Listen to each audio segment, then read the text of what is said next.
In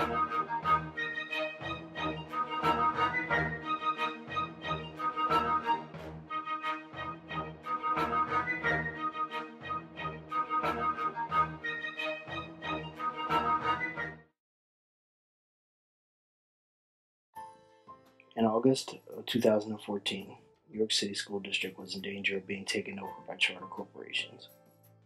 This pitch meeting was held. One by one, representatives from each organization came up to pitch their better version of the New York City schools. Once this meeting was held, parents, teachers, students, and staff all took to the streets to protest and show they were against this movement. About who's standing in front of our kids on a day-to-day basis.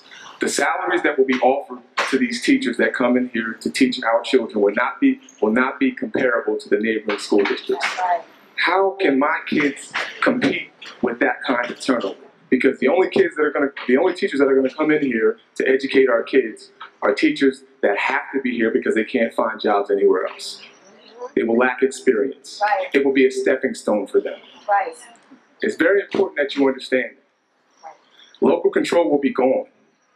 You won't be able to make any decisions. There won't be no school board meetings anymore to come in to voice your concerns about what's going on with your kids and whatever.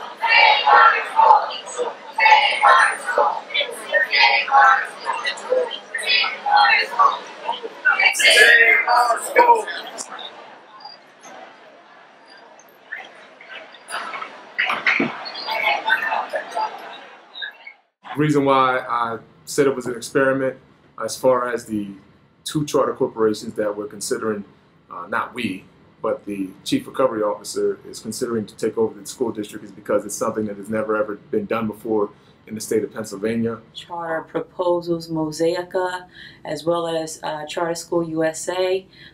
They have, in their current states where they are, they've lost contracts and they walked away from contracts, and there's already been controversy over the fact of how much money they're making. And again, in the financially strapped district already, and it's from the same financial resources from the taxpayers. So well, and then also in Muskegon Heights, Michigan, Mosaica, one of the charter corporations that we're considering right now. I keep saying we. I'm sorry, not we. The Chief Recovery Officer is considering right now. To solve the issues of the lack of funding in New York City School District by giving it over to corporations who have a track record and history of just seeking to make money. I believe it was 2 years, within 2 years of a 5-year contract, Mosaica opted out of the deal because they couldn't return a profit. So when I say an experiment, it truly will be an experiment for our kids in this school district, in that, you know, you'll have some for-profit corporations, which is a violation of the financial recovery plan. Well, the main concern is where, as people say that the takeover will yield to choice in schools, my concern is it's really going to take it away. Teachers that they do hire may or may not be certified. I can say that teachers here in New York City School District are all certified teachers.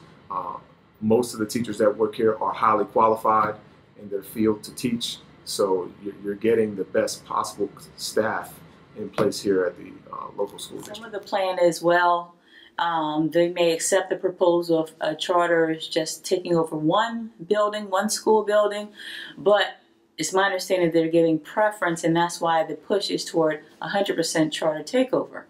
So if it's 100% charter takeover, there's no other place to go. So that's why we're saying there is no choice. So if these charters fail, then what are they going to do? That's the other thing. You know, you have Mosaica, who's being sued in Atlanta. So it depends. So that's up in the air of what can happen with Mosaica depending on that lawsuit. At least that's what a news report had reported. So what is the fallback to these children? You're totally dismantling a system for a hope. That's all they have, is a hope and a prayer for a new system. And if that new system fails, it will leave nothing.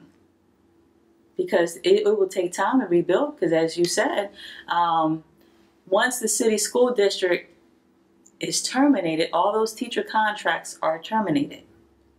And so then now obviously, you know, they're going to be soliciting those same teachers.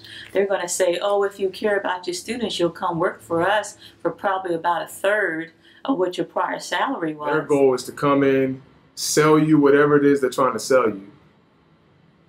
Once they've done that and they have their contract, they can begin to operate the school at a baseline cost, take their fee off the top, make their money, and whatever happens, happens. Now, granted, they're going to try to do their best to portray that they're giving a quality education and making it seem as if the kids are having the best academic experience as possible, reach out to the community in some form or fashion. But the reality is, this is a public school.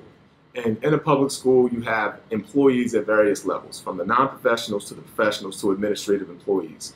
And from that element, you're going to have people who are from this area working here in the school that are employees, and they have a great rapport with the kids and the families because they know them.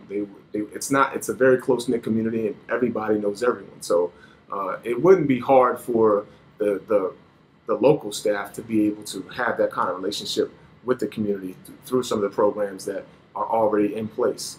I don't know what kind of programs these guys would come in and try to instill. I can say that maybe they would invest in that somehow with some of the money that they would get up front. You know, like Mosaic is saying they need a $2 million startup fee. Like, why would you need a $2 million startup fee with $500,000 going towards marketing? If you're running an entire school district, okay, there is no other option. Why would you need to market your product? Who are you trying to sell it to? I'm not sure what their plan is for changing the culture. I can only speak to what we do now from our end. I know me personally, I keep a personal call log of all the parents that I reach out to on a day-to-day basis. Here it is. I'm constantly in contact with parents, whether they're positive phone calls, negative phone calls, calls to set up meetings with students, with parents, and that's all you can do. You know, our parents, we deal with kids that come from a dynamic that's not comparable to your regular suburban school district. Our kids are faced with challenges that other kids may not be faced with on a day-to-day basis. You know, I've had kids of, you know, parents, children from parents who may be incarcerated, or they may come from broken families. They may be living with a friend. They may be living with a grandmother, an aunt, an uncle. Some of the kids are homeless. Some kids have both parents. I mean, you just never know what these kids are facing on a day-to-day basis. You can come in and just say it's going to be that easy to get these parents in here. Maybe they can. Maybe there is some magic bullet. But all I can say is I live it. I see it every day. I've been here. I've been groomed and born and raised here. And I'm in constant contact with my parents all the time. So I don't know how you change that and what you do to try to accommodate that. This endeavor, because it's the education of the community. I mean, if you can get this out to educate the parents and inspire the parents to say, you know, this doesn't make sense, and I don't want my child to be a guinea pig. You know, I am concerned about my child's future. And just think, why is it always the poor communities? Why is it that they don't rush to go to suburban or the suburbanite communities to bring in these charter schools? If charter schools are so great, why aren't the predominantly white and predominantly affluent, richer communities asking for these charter schools to come in? So, and the fact that statistically they do not do much better, the fact that statistically the management companies are the ones that are making millions and millions of dollars off of your students, should say no to charter schools. That should encourage you to tell the school board to say no to charter schools. Should not even be an option on the table right now. This financial recovery plan, this is it. This is what we should be focused on, fixing the numbers in here so we can make them work, so we can continue to find it to make our district financially solvent.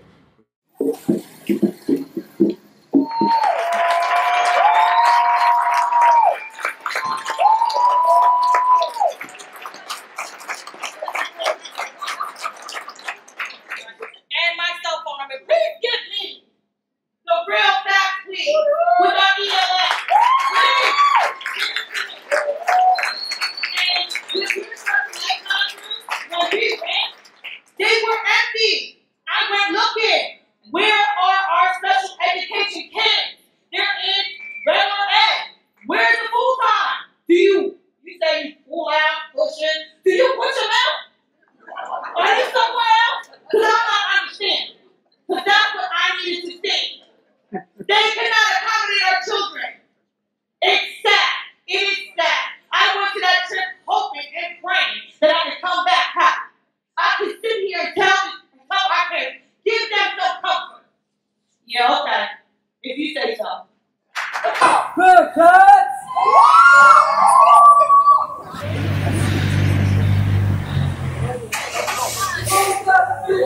We are! Let's get started! You say no! Charter! No! Charter! No! Charter! No! Charter! No! Go, must go! Go, must go! Go, must go! Go, must go! Go, must go! Go, must go! Go, must go! Go, must go! Go, must go! Go, must go! Go, must go! Says, walk in the light, the beautiful light. And the song that does say Jesus is the light of the world. But we are the lights of this community. Yes, he is our light. But we are the lights of this community. And we need to let our lights be seen by Mr. Meckley, by the governor, and persons that desire to turn our district upside down. And they do that when they turn it into the hands of charter schools. So we want you, when you go to the school board meeting tonight, let your voices be heard. Let your presence be known. Let your displeasure be known that we're not for charterizing our district. Thank you so much tonight. We want you to stay together. It's not over. It's not over. And as Sandra said, it's not too late. You may now blow your candles out.